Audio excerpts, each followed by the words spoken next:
की स्थिति की बात करें तो बेहद गरीबी, बेहद संघर्ष और बेहद कष्टमय रहा। आम का जो पत्ता गिरा हुआ था तो उसका डंठल हम लोग डंठल चबा करके अपने प्यास बुझाते थे। कभी कभी तो ये स्थिति होती कि दो शाम का खाना नहीं जुटता था। में कोई स्कूल नहीं था, कॉलेज का मुंह हमने नहीं देखा। ऐसी परिस्थितियां आई जो बिल्कुल आगे बढ़ने से रोक रही थी कि हम नौकरी पहले पकड़ ले। तो हमने कई कीर्तिमान स्थापित किए विकास के मामले में। बदल जाता है रुख हवा का, पहाड़ भी पिघल जाता है। चलने का इरादा हो तो रास्ता निकल आता है। नमस्कार दोस्तों, मैं हूं मोहित मुक्ति। आज हम आपकी मुलाकात ऐसी शख्सियत से कराने जा रहे हैं जिन्होंने संघर्षों की आग में तपकर अपनी पहचान बनाई है, लक्ष्य हासिल किया है, जिनका जुझारू और इंस्पायरिंग पर्सनालिटी युवाओं में जोश, जुनून और हिम्मत पैदा करने वाला है। वो है डॉक्टर लंबोदर महतो, माननीय विधायक गोमिया क्षेत्र। इनके जीवन की मर्मस्पर्शी कहानी से आप सीख सकते हैं कि हजारों दर्द सहकर कांटों के बीच रास्ता कैसे बनाया जाता है, मंजिल को कैसे पाया जा सकता है। डॉक्टर साहब, इस टॉकर्स मंच पर आपका बहुत बहुत स्वागत है। आपको भी बहुत बहुत आभार। सबसे पहले हम आपके बचपन के बारे में जानना चाहेंगे कि आपका बचपन कैसा था। देखिए, निश्चित रूप से मेरा बचपन दुखद और सुखद दोनों का सम्मिश्रण अनुभव रहा। सुखद इस मामले में कि मेरा जन्म एक ऐसे जगह पर हुआ जो पूरी तरह से प्रकृति की गोद में था। पश्चिम बंगाल और झारखंड दोनों का मिलन स्थल सेमाती घाटी, और उसी के तलहटी में सटा हुआ एक गांव पाड़ी, एक अर्गवई नदी, दूसरे ओर सेमाती घाटी, उसके बीच में प्रकृति के गोद में बसा हुआ गांव पाड़ी में मेरा जन्म हुआ। अगर बात करें तो काफी सुदूरवर्ती और विकास के किरणों से काफी दूर, जहां सचमुच विकास की किरण नहीं पहुंची थी। न तो बिजली की व्यवस्था थी, न पानी की व्यवस्था था, न पुल पुलिया था, न सड़क की व्यवस्था थी। और वैसे विकास से दूर गांव में जन्म होना, और अगर हम पारिवारिक स्थिति की बात करें तो बेहद गरीबी, बेहद संघर्ष और बेहद कष्टमय रहा। आप इसको इस ये में भी दे सकते हैं, इस लहजे से भी इसको देख सकते हैं कि पूरा मेरा बचपन गरीबी में बीता। और इसके कभी कभी तो ये स्थिति होती थी, हम आभार प्रकट करेंगे अपने माँ और पिताजी को जिन्होंने अभाव कष्ट में अपने जीवन को बिताते हुए, कभी कभी तो ये स्थिति होती कि दो शाम का खाना नहीं छूटता था, और माँ को किसी बगल के घर से अनाज लाके दो शाम का खाना भी बनाने के लिए सोचना पड़ता था, वैसा करना पड़ता था। तो हम लोग उस स्थिति से, लेकिन मेरी माँ भी पढ़ी लिखी नहीं थी, पिताजी भी पढ़े लिखे नहीं थे, लेकिन उन लोग एक जुनून था, एक जज्बा था कि हम लोग भले पढ़े लिखे नहीं हो, भले हम लोग गरीबी में अपने जीवन को बिता दिए, लेकिन हमारे जो बाल बच्चे हैं उनके साथ ही स्थिति उत्पन्न नहीं हो।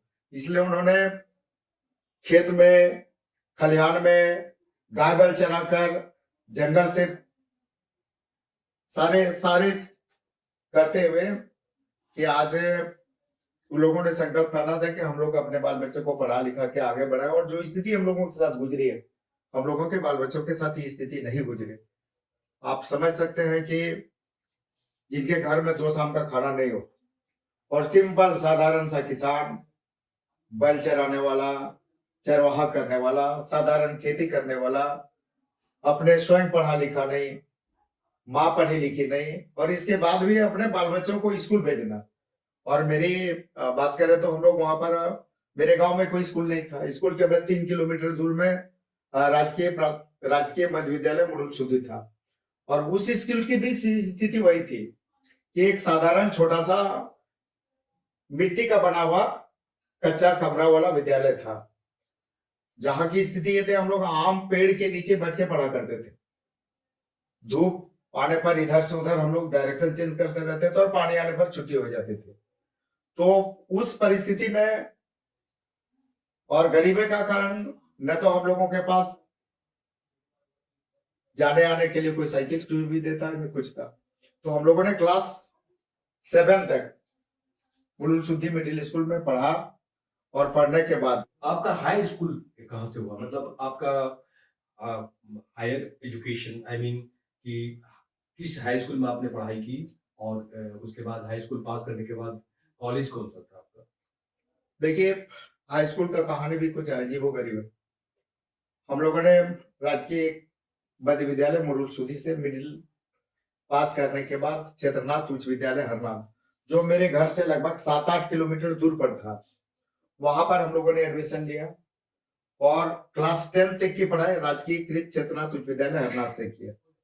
और 7-8 किलोमीटर, अब समझ सकते हैं कि परिवार की गरीबी ऐसी थी कि माँ बाप मेरे लिए साइकिल नहीं जुटा पाए। और स्थिति ये थी कि हम लोग प्रतिदिन 7-8 किलोमीटर पैदल जाते थे, 7-8 किलोमीटर हम लोग पैदल आते थे और खाली पैर में चप्पल या जूते नहीं हुआ करते थे। मुश्किल से हाफ पैंट और हाफ शर्ट का जुगाड़ करते हुए हम लोग स्कूल जाते थे, पढ़ाई करते थे। और 2-3 चीज हम लोग के पास, ना तो कोई टिफिन बॉक्स होता था, ना हम लोग के पास पीने के लिए पानी का कुछ होता था। कभी कभी ऐसी होती थी कि गर्मी के दिन में 12-1 बजे स्कूल की छुट्टी होती थी, पैदल हम लोग अपने घर तक आते थे और बीच में जब प्यास लगती थी तो आम का जो पत्ता गिरा हुआ था तो उसका डंठल हम लोग डंठल चबा करके अपने प्यास बुझाते थे। तो ये ऐसी स्थिति में हम लोग के पास गीता के 2 मूल मंत्र वसुधैव कुटुंबकम और सर्वे भवन्तु सुखिनः के मूल मंत्र के साथ राजनीति में आए। डॉक्टर लंबोदर बाबू का व्यक्तित्व भिन्न प्रकार का है। अत्यंत गरीब से गरीब आदमी भी उनके सामने बातों को यूं रखता है जैसे पारिवारिक सदस्य। उनकी सबसे बड़ी विशेषता है कि अपने तो अपने, परायों से भी उनका व्यवहार इतना मर्म स्पर्शी, संवेदनशील होता है कि दुश्मन भी उनके कायल हो जाते हैं और राजनीति में अजात शत्रु की भूमिका पर समाज में दिखते हैं, जो कि इन्हें अन्य की भांति अलग थलग बताता है।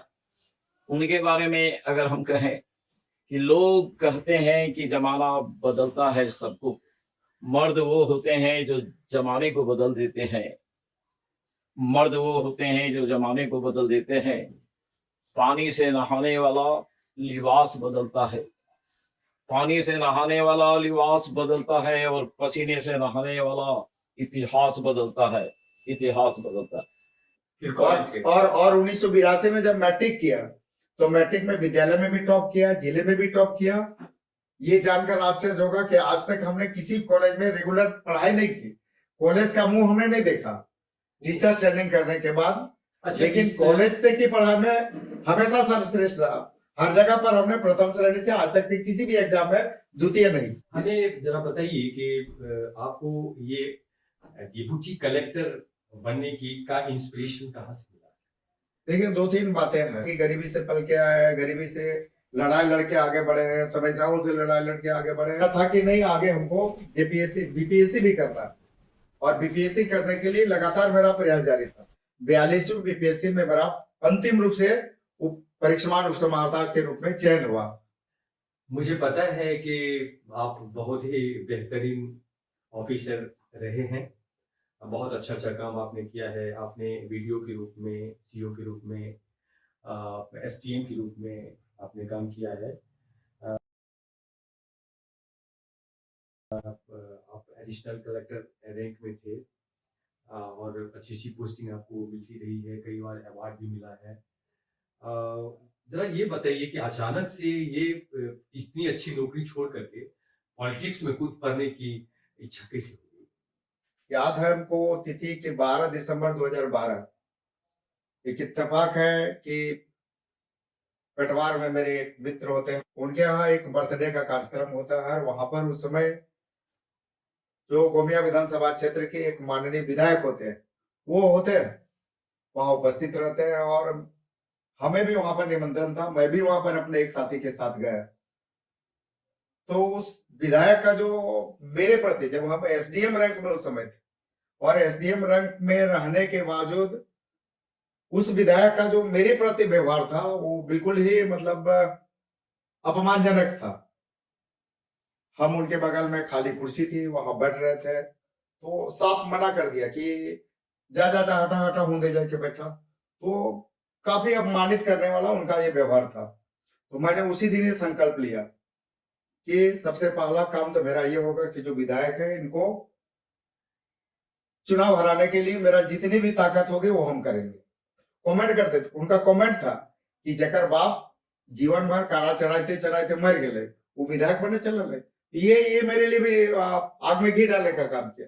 हमने संकल्प लिया कि अगर लोग ये गाली देते हैं कि एक गाय चराने वाला, भैंस चराने वाला, काड़ा चढ़ाने वाला, खेती करने वाले का वो गाली था उन लोगों के लिए कि जगर बाप जीवन भर काड़ा चढ़ाते चढ़ाते मर गए, वो विधायक बनने चले। ये मेरे लिए गाली था, ये मेरे लिए अपमानित था, किसानों के लिए अपमानित था और ये गाली मेरे पिताजी के प्रति था। इसलिए हमने संकल्प लिया कि जब तक मैं विधायक नहीं बनूंगा चुपचाप नहीं बैठ सकता हूँ। इसलिए क्लास 1 की नौकरी को छोड़ के मैंने राजनीति में ज्वाइन किया और आज विधायक बना। कि डॉक्टर लंबोदर महतो वो हम सबों के, वो हर गरीबों के, हर दुखियारियों के वो मसीहा है, मसीहा। हर दुख सुख में वो साथ देते रहे। किसी भी तरह का कहीं कोई दिक्कत होती है, चाहे आर्थिक हो, सामाजिक हो, मानसिक हो, वो हर तरह से, चाहे आधा रात का भी मामला हो वो फौरन आ जाते हैं। चाहे सांस्कृतिक कार्यक्रम हो, धार्मिक कार्यक्रम हो, चाहे हिंदू हो, मुस्लिम हो, सिख हो, ईसाई हो, मजहब उनके आड़े नहीं आता। सिर्फ और सिर्फ दुखियारों के लिए, जो मुसीबत में हैं उनके लिए भैया हम वो मसीहा है, मसीहा। पॉलिटिक्स में आके आपको कैसा लगा? देखिए, निश्चित रूप से राजनीति में आने के बाद राजनीति में काम करने का, जनसेवा करने का और विकास करने का ये अपार संभावनाएं और अपार सीमाएं हैं। नौकरी में कई सीमाएं हैं। तो क्या कभी कभी आपको ऊब महसूस होता है कि नहीं, पॉलिटिक्स में कहाँ आके फंस गया, पॉलिटिक्स रास नहीं आ रहा है, ऐसा कभी लगा क्या?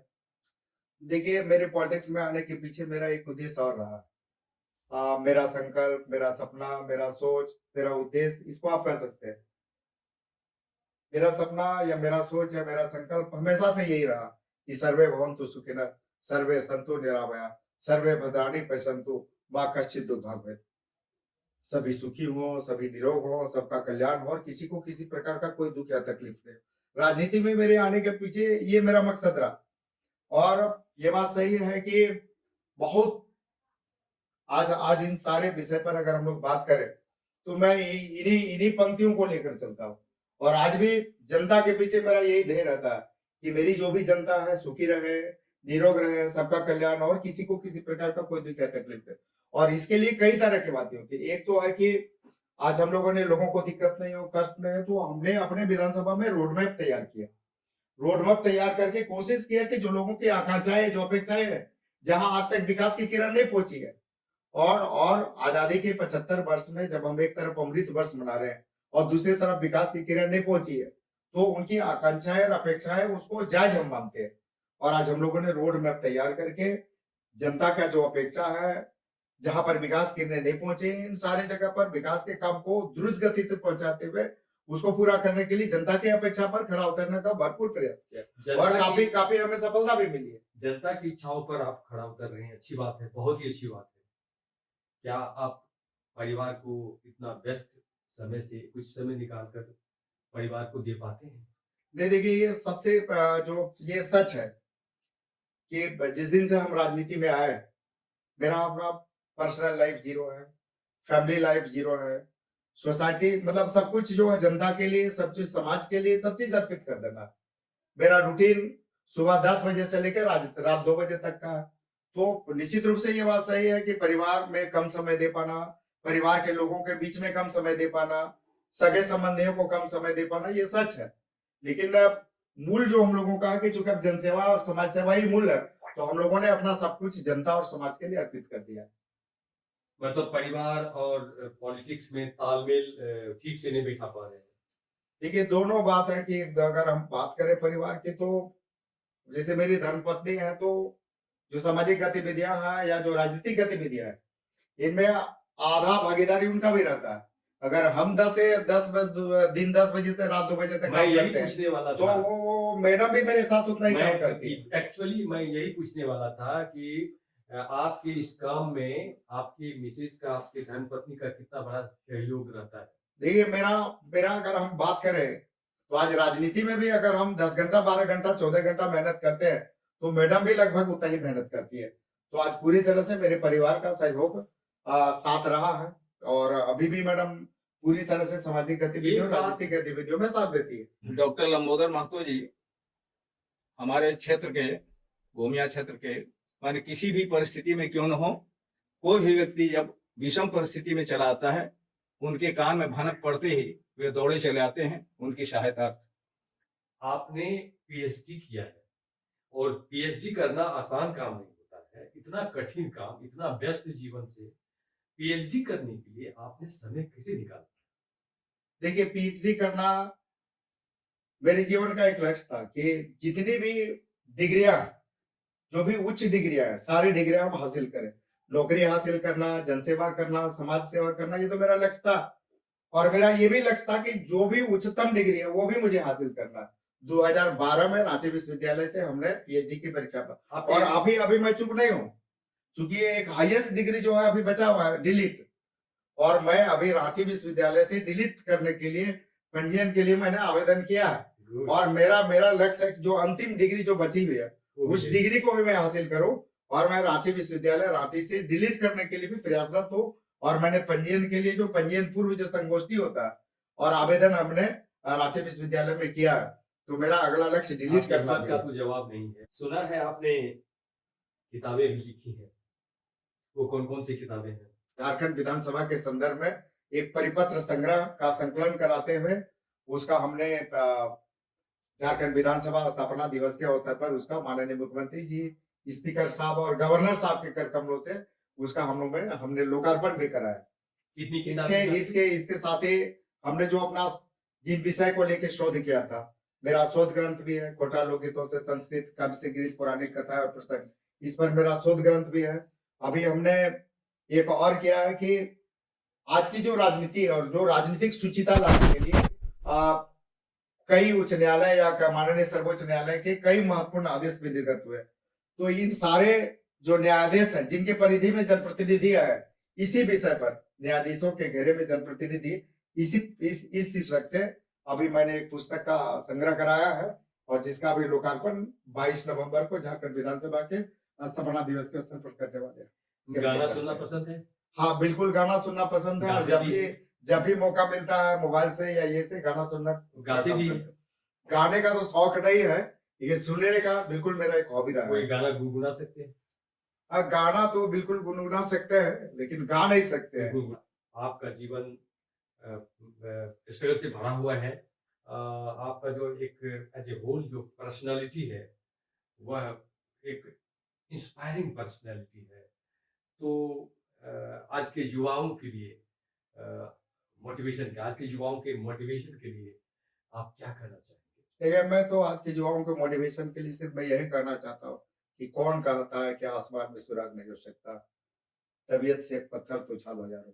निश्चित रूप से अगर कोई तबीयत से काम करता है, मन से काम करता है, तो दुनिया में कोई काम असंभव नहीं है।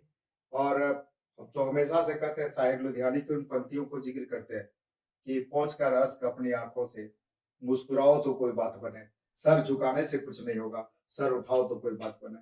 निश्चित रूप से आज के युवाओं को अपनी हर परेशानियों, हर कठिनाइयों, हर संघर्ष, हर चीजों पर संघर्ष करते हुए उनको आगे बढ़ना, और जो तीन चीज हमेशा आज के युवाओं को हम कहते हमेशा कहते हैं कि आप स्वामी विवेकानंद की उन पंक्तियों को जिनके वो बराबर जिक्र करते थे कि उत्तिष्ठत जागृत प्राप्त बरार निबद्धत, उठो जागो और तब तक चलते रहो जब तक लक्ष्य की प्राप्ति नहीं हो जाए। तो निश्चित रूप से एक लक्ष्य निर्धारित करके अगर मेहनत करे, सकारात्मक सोच के साथ आगे बढ़े, तो दुनिया की कोई ताकत उनको सफलता के उच्चतम शिखर पर पहुंचने से अच्छा, नहीं रोक आप सकती। गोमिया के इसलिए मैं हमेशा तीन शब्द कहता हूँ कि थिंक पॉजिटिव, बी पॉजिटिव और डू पॉजिटिव। आपका मेरे टॉकर्स मंच पर आने के लिए आपका बहुत बहुत स्वागत है कि आपने इसके लिए समय निकाला और आप स्टूडियो में पधारे। चलिए, इसके आपको लिए भी, आपको बहुत बहुत धन्यवाद देता हूँ। आप सभी लोगों को भी धन्यवाद कि आप लोगों ने मौका दिया, बुलाया अपने मंच पर। तो अपने मंच पर बुलाने के लिए आपको भी मेरी तरफ से बहुत बहुत धन्यवाद और आभार।